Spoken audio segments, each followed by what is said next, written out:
Today's topic is sometimes very, very relevant to a lot of people only because we've been told to set goals from a very young age. You hear this word resolution, goals, we must have clarity on where we are going. And I totally agree and believe that yes, this is true. You should have goals, you should have resolutions, you should have clarity on where you're going. But I also believe that there are things that can be done to either speeden up whatever it is that you want, or there is a correct methodology of doing it.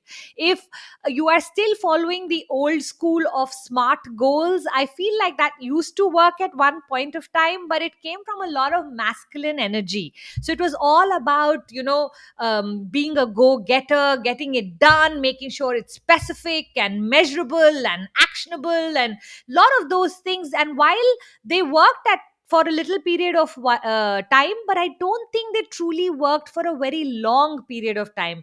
A lot of times what was happening is that we are setting the goals, we are working at it aggressively, but when things are not happening, we are giving up also very quickly. My suggestion today is going to be a few things around what else you can do, how energetically you can remain connected to your goals, and what are the things you can fix to make sure that your goals last much longer than the commitment that you made towards them. So you know what, if your commitment gets over, yet the goal should continue to be in the process because you've ordered the universe to bring them to you. Today I'm going to speak to you a little bit about how to manifest these goals in a manner that they work for you, rather than you lose confidence because you wrote them, you tried doing them, and they didn't happen. Yeah, super. So let's get started. The first point I want to start with is authoring versus co-authoring. What do I mean? When you write your goals and you believe that the only person who has to make them true is you yourself, then you're taking on a lot of pressure, which is so not true in the first place. We always co-author our life with God, universe, call it whatever, cosmic energy. You decide the name, but I want you to start to understand that there is a role you play and there's a role God plays. And when you start to understand this at a deeper level, then you start to do whatever it is you need to do, and you start to have faith and surrender in God in terms of what He needs to do or she needs to do, whatever gender you want to keep that. Yeah. So I want you to, from today onwards, make two lists. One is the result, one is what it is that you want to do, and one is the result that you are expecting. Okay. And differentiate this portion that, okay, fine, as far as let's say I want to lose 10 kilos. So what can I do about this? I can start to walk every day, I can start to calorie count, I can start to look at, not eating sugar and fried, I can increase my intake of water, I can just become a lot more careful around junk food. All of these things are in my hands, so this becomes my list of doing things, right?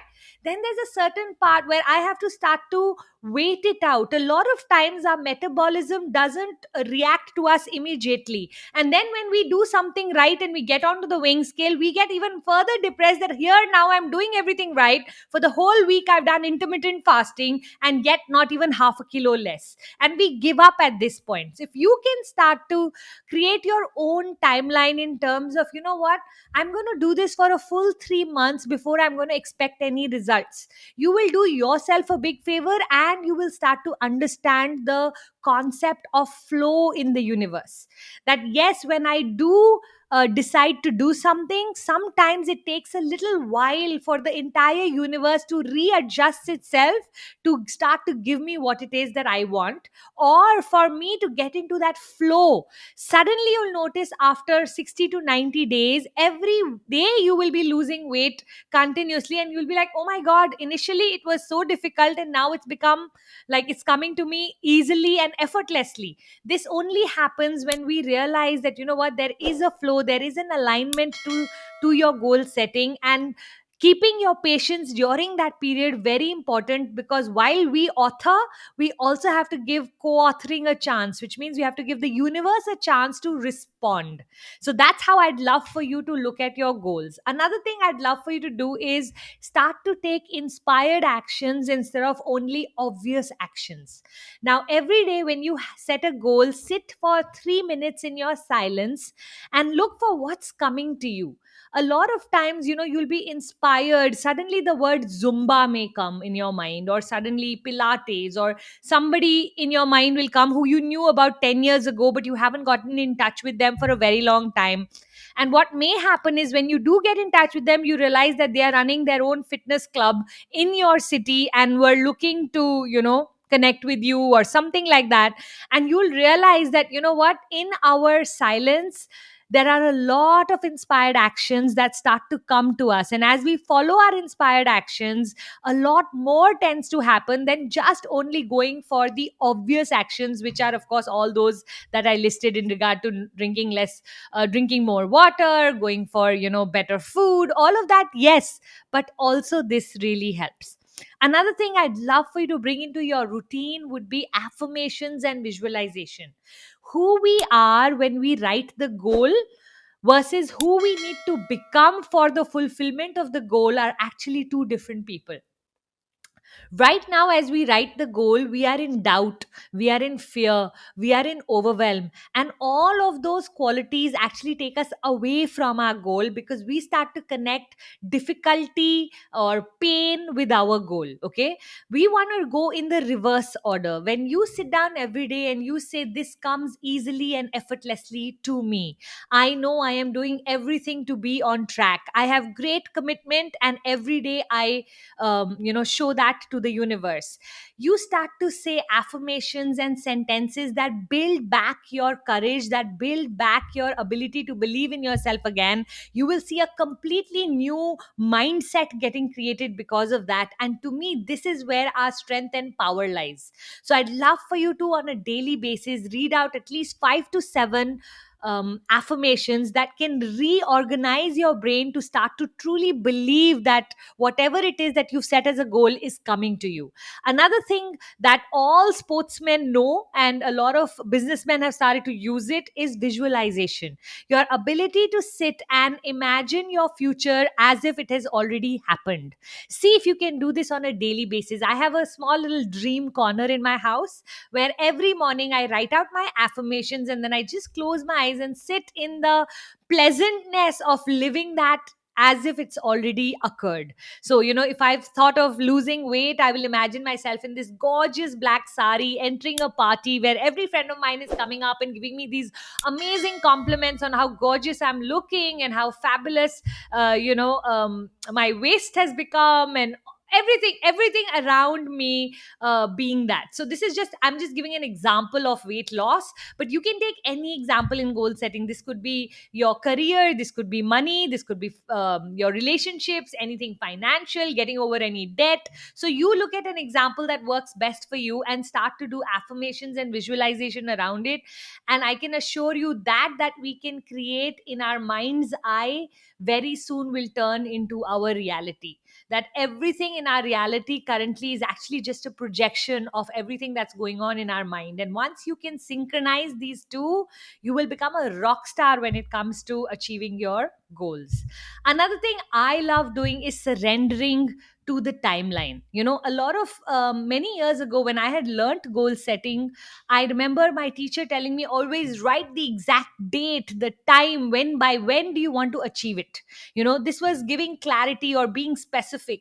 But I have actually gone on the reverse. Today, I have started to, in my heart, believe that what I want, I will ask God for. When He gives it to me, is going to be decided by Him. He knows best. I always say, I always say, every delay is not punishment, it is just preparation. Maybe we need to become a little more of something else for that goal to become our truth, or become true in our life. So I'd love for you to start to look at your life and go, okay, these are my timelines. It's like when you go to a fast food restaurant, you kind of know, right, that the food's going to come in under 5 minutes. When you go to a Michelin star restaurant, you know the food's going to come in about 30 minutes. But if the food comes in 40 minutes, or if the food comes in 7 minutes in a fast food, it's not like you're going to start fighting.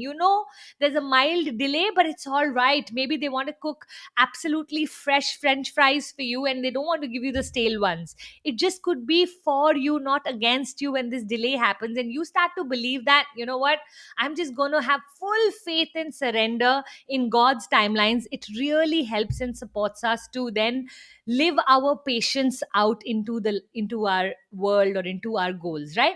I love, one of the things I do is I call myself a tortoise. It just helps me understand my own speed and then allow for that divine speed to guide me, rather than look at other people, compare, feel bad, and give up on my goals because I didn't get it in the timeline that I wanted. So if you can release yourself from the timeline, I can assure you, you'll bring back joy back into your goals, as well as not feel that pressure, unnecessary pressure, or that artificial urgency that we'll end up creating.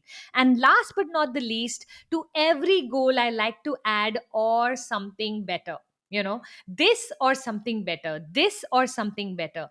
We always have to remember that whenever we are setting goals, there's someone else who's already has a plan for us which may be better than the plan we are making. So you don't want to be throwing tantrums with God. You want to go with, if he has a better plan, may his plan work for you. If you have a better plan, then may he fulfill every wish of yours. And when you remain open in your energy, I feel like your best life starts to get created. So see if you can, after every goal, put this or something better. I'm open to something better, God. So if, you know, I'd love to marry this man of my dreams, but if you feel like he may not turn out to be the right person at the end, and there's something better that you have planned for me, God, don't forget to not show that to me, you know, or don't forget to not to reveal that to me. And when you start to be open in your energy, one of the things I've noticed is actually your goals come much faster. So all of these tips, I hope they help you and open your energies up. All the very best. 2022 is a fabulous year. Let's make it even better by putting all of these tips into your goals and making sure that all that you desire, it's only a matter of time for it to come back to you into your life. Let's celebrate life. Let's do life with a lot of joy. When we do all of these things, doesn't life also in return reward us with the best? Thank you. See you next time.